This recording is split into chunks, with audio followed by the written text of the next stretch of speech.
Halo, halo. Halo guys. Halo guys. Ketemu lagi ada kakak, ayah, Umi sama Badinda. Iya. Adik mana? Ini Kita lagi ke Madiun. Kita mau pergi. Kita lagi di Madiun guys. Kita lagi di jalan. sebelum puasa nyekar. Ntar Mbah Ti sama Mbah Wir dulu guys. Iya, biar Sini lu. bilang terimanya baik. Ini Allah kakak suka. mulutnya monyong. Allah mau ngasih uang dari Umi. Duh, Allah seneng. Umi diminta cium deh. Wah. Wah. Wah.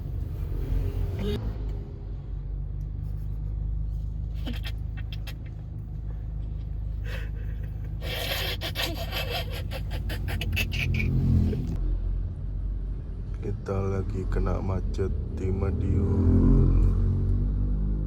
Apa? Aku pengen main Apa? main keluar ajak Nanti ketabrak mobil. kan sak stok dulu kita berhenti dulu Tetep ajak. Halo guys, selamat datang di channel saya ICN Vlog. Persiapan sebelum berangkat ke Dubai, saya kira sudah cukup lengkap. Uang saku USD dan AED dirham kemarin sudah tukar. Kira-kira cukup untuk sebulan sebelum gajian pertama. Paspor di video sebelumnya sudah jadi kita ambil dari imigrasi, lalu visa dan tiket penerbangan udah diurusin sama klien, sama kantor. Saya tinggal persiapan aja perlengkapannya apa aja yang dibawa nanti, seperti setrika, sabun mandi, sikat gigi, dan perlengkapan mandi lainnya. Dari kantor ngabarin kalau nanti kalau sudah sampai ke Dubai, saya dianjurkan untuk naik taksi dari bandara ke apartemen. Nanti hari Jumat, kira-kira Sabtu sampai apartemen. Ada waktu 1 hari untuk persiapan masuk kerja pertama. Karena saya sudah 15 tahun kerjanya di rumah. Ini di meja kerja saya. Kalau di rumah ya kerja pakaian seadanya, pakaian rumah. Jadi belanja untuk kerja kantoran kemarin lumayan banyak sekali, seperti kemeja,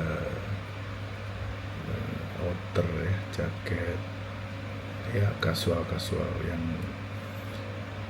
bisa untuk musim panas. Kita persiapan karena bulan Maret ini di Dubai mulai awal-awalnya musim kemarau. Jadi kita persiapan dari Maret sampai sekitar November kita akan menghadapi musim panas. Musim panasnya lebih panas lah dari Surabaya. Kalau Surabaya kita mentok 35 derajat Celcius, di sana bisa 40 sampai 50. Ya kita siap kaos tipis yang agak banyak, terus celana panjang juga. Biasanya pakai celana pendek kalau di rumah. Jadi kemarin kebiasaan klien ya, kantor. Jadi antara kantor ke apartemen jaraknya sekitar 6-7 km. saya lihat kalau pakai taksi sekitar 29 sampai 33 AED. Terus saya sudah dikasih alamatnya apartemen, dapatnya lantai 35. Belum bisa bayangin, tapi setelah riset di Google Map-nya saya cukup surprise dan terharu. Akomodasinya bagi saya cukup mewah, sangat mewah, seperti hotel bintang 4. Jadi di sana sudah ada lengkap dari laundry-nya. Terus saya lihat review di Google Map dari para pengunjung yang mereview juga rata-rata bagus. Jadi nanti Senin saya mulai orientasi onboarding dari HR-nya. Kita akan siap bekerja maksimal sepenuh tenaga. Oke. Jadi cerita sedikit tentang perusahaannya. Saya kan seorang artis sekaligus animator. Udah 15 tahun pengalaman di game industri. Udah terbiasa bikin game dari gambar dari nol, desain karakter, bikin background artnya, sampai animasi. Semua aspek di dalam game visualnya bisa saya kerjakan. Dari semua pengalaman itu saya tuliskan di LinkedIn. LinkedIn harus update banget. Jadi setiap kita menyelesaikan apa, kita harus update di situ, sehingga ada perusahaan yang melihat skill kita, melihat kemampuan kita, pengalaman kita seperti apa. Jadi yang membutuhkan bisa langsung mengontak kita. Dari sana saya mendapat DM, mau nggak kerja di sebagai 2D artis dan animator untuk perusahaan saya. Lokasinya di Dubai, harus onsite.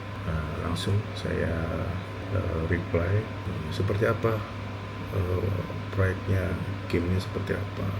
Ya, bikin game biasa. Jadi di sana pegawainya sudah ada 80 lebih seluruh dunia katanya. Terus perusahaannya udah berdiri dari 2016. Jadi saya kira perusahaan yang sudah melewati masa pandemi masih survive dan sudah sekitar 8 tahun berdiri. Jadi meyakinkan hati saya untuk mencoba apply aja. Nanti masalah nggak diterima ya sudah. Jadi kita izin istri, setelah dapet izin saya apply. Nggak lama, cuman beberapa jam, terus dapat kontak, jadwal interview, terus tes dan sebagainya. Setelah tes selesai, gambar saya selesai, langsung dijadwalkan interview langsung sama manajernya.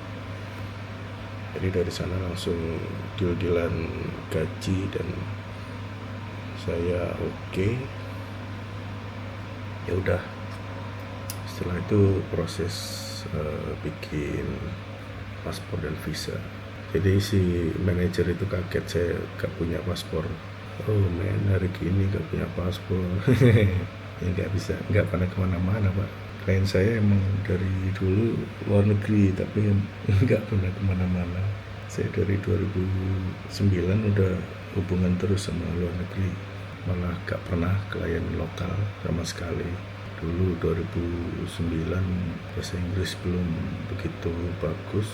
Saya kerjasama sama teman yang bahasa Inggrisnya jago untuk handle proposal.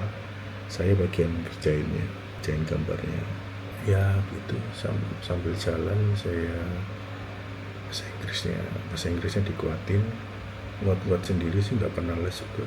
Setelah lama pengalaman dikumpulin di kurikulum vitae online tadi, LinkedIn. Jadi dari situ kita nggak terasa mengumpulkan begitu banyak pengalaman yang bisa membawa saya ke Dubai. Kenapa saya excited tentang Dubai ini karena Dubai itu saat ini menjadi simbol pertumbuhan growth sebagai sebuah kota itu paling kencang ya. Kita lihat dari tahun 90-an itu Dubai masih belum apa-apa, gedung tinggi baru bisa dihitung. Sekarang bayangin udah mirip kayak New York, bahkan ada gedung tertinggi di dunia di sana, Burj Khalifa. Di sana 90% expat. Expat itu orang luar negeri, warga negara asing yang bekerja di sana. Jadi bukan diaspora. Kalau diaspora itu orang yang pindah dari kecil di sana, sekolah sampai kerja di sana. Kalau expat itu datang hanya untuk bekerja. 90% ya, 90% expat. Jadi warga lokalnya itu cuma 10%. Jadi saya bakal expect bekerja dengan semua negara, semua orang dari belahan dunia. Kalau di dunia freelancer itu yang fokus mencari kerja, cari job freelance itu selain Indonesia, saingan kita itu Vietnam, Filipina, Ukraina, Rusia, terus Serbia, India, dan Pakistan. Negara-negara yang aku sebutin tadi itu adalah para pencari kerja internasional. Jadi mereka nggak cuma cari kerja di dalam negerinya, tapi mereka juga lebih aktif mencari kerja ke klien internasional. Ya seperti saya gini, saya expect kemungkinan rekan kerjanya akan dari negara-negara itu. Karena kalau seperti orang Malaysia, taraf gajinya mereka sudah tinggi, jadi kemungkinan mereka nggak akan keluar negeri untuk mencari rezeki. Cukup dalam negeri mereka sudah banyak. Terus kenapa saya nggak cari klien lokal, kerja di lokal aja? Terus terang, yang bisa memberi saya gaji yang sesuai tidak ada.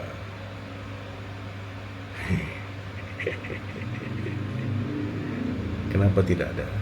Gini, saya kan dari 2009 udah cari proyek luar negeri. Jadi saya tahu pasaran harga di luar negeri itu seberapa.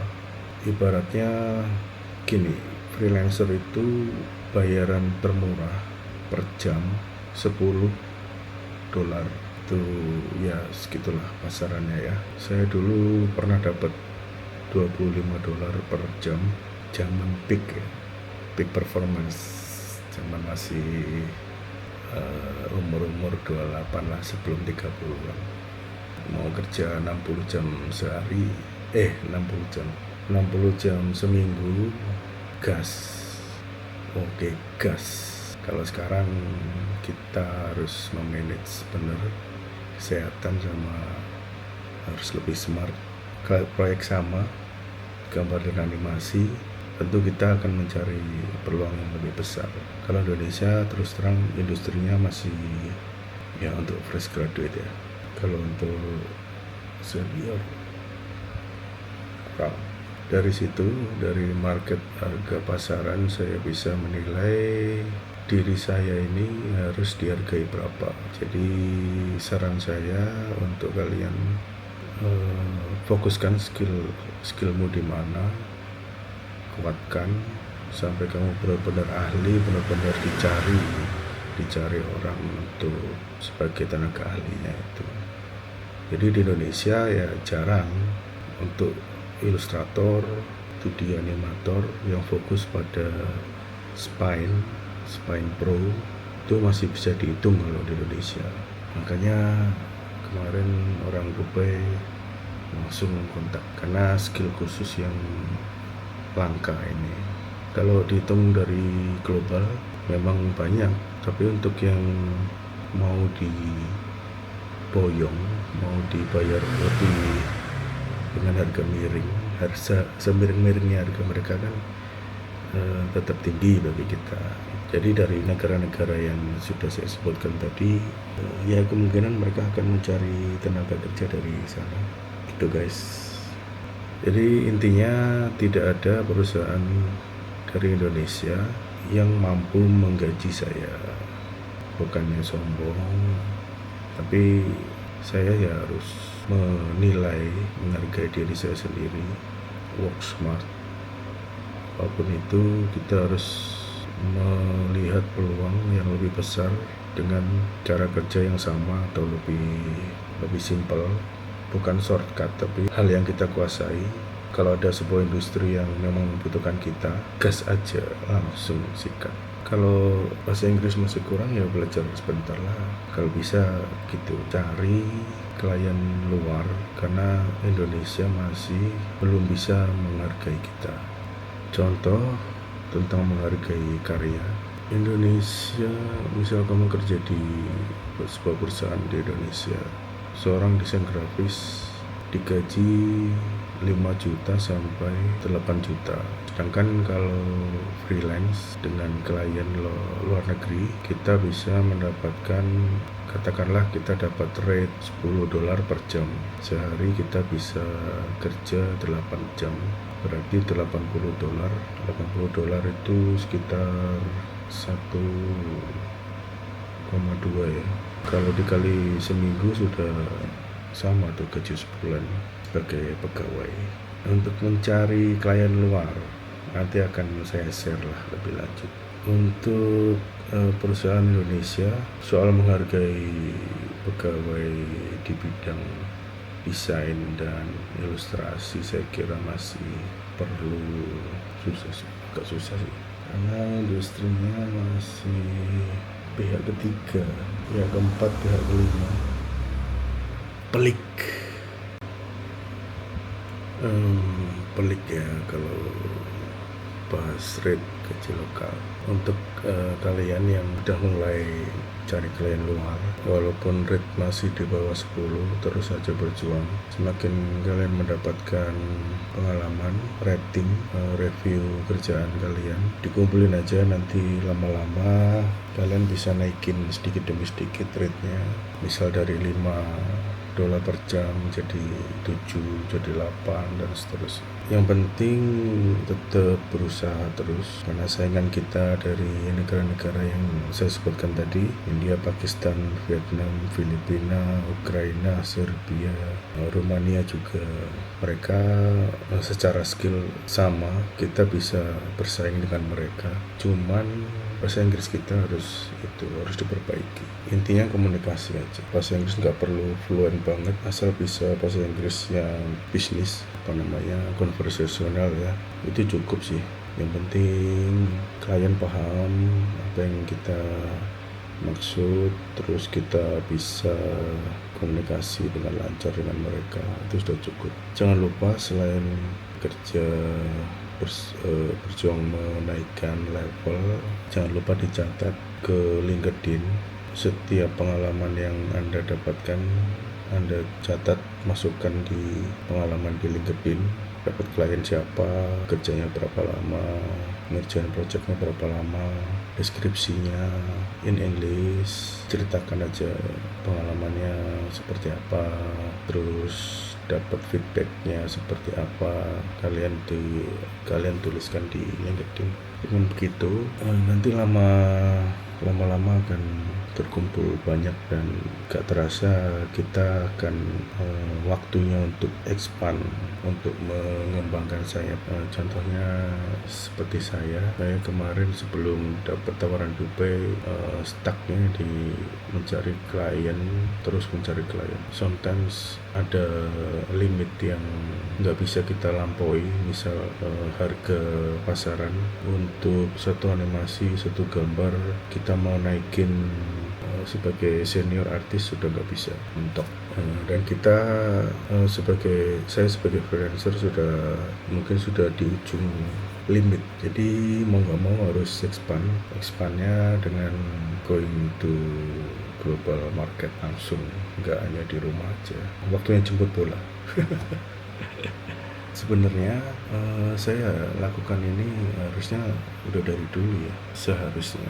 tapi karena berbagai hal kita harus mencoba survive di rumah. Saya mikirnya dulu kalau kerja di rumah aja gajinya bisa di atas, ya why not kerja di rumah sambil jaga anak, main-main tiap hari sama anak. Tapi ternyata ada satu limit yang kita nggak bisa lampaui, dan kita harus waktunya menjemput pulang. Tapi untuk mencapai taraf itu kita harus melampaui step-step tadi.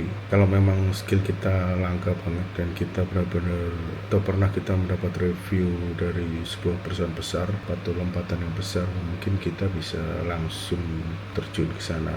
Misal baru lulus institut seni, gambarnya luar biasa bagus, skillnya outstanding, banyak diapresiasi oleh digital painter terkenal dari US, dari Hollywood. Mungkin kita bisa langsung tembus ke industri mereka. Kalau impian saya dulu ke Silicon Valley, jujur ya, Silicon Valley di LA, di California, daerah kantor-kantornya, pusatnya Google, Facebook, dan semua aplikasi yang unicorn, di atasnya unicorn, Blizzard. Memang harus butuh skill yang luar biasa. Kalau saya nggak sampai segila itu sih skillnya, ya biasa-biasa aja. Yang penting udah oke lah.